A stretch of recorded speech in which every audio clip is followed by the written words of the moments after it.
সবাইকে আমার ছোট্ট রান্নাঘরে স্বাগতম। আজকে আমরা বানাবো ছানার সন্দেশ।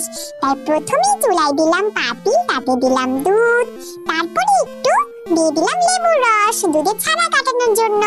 এবার দুধটা ছানা কাটবে, দেখো কেটে গেছে। এবার এটা ভালোভাবে ছেঁকে নিব।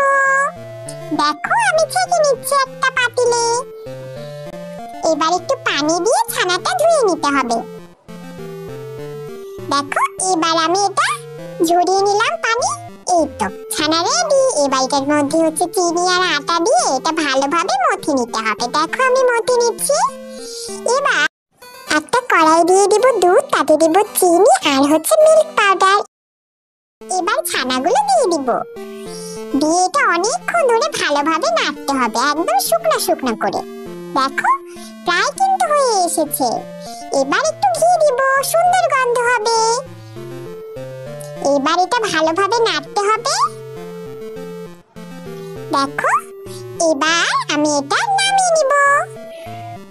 এবার এই ঘি মাখানো প্লেটটা আমি ছানাটা ঢেলে নিলাম। এটা ভালোভাবে এবার সেট করতে হবে। ছানাটা 30 মিনিটের জন্য রেখে দিয়েছিলাম। এটা সুন্দর করে কেটে নিতে হবে, যেরকম আমরা দোকানে দেখি ঠিক ওই রকম করে। দেখো হয়ে গেছে আমার মিষ্টি সন্দেশ। এটা কত সুন্দর হয়েছে তাই না? অনেক মজা হয়েছিল কিন্তু। তোমরাও বাসায় বানিয়ে খাবে, ঠিক আছে?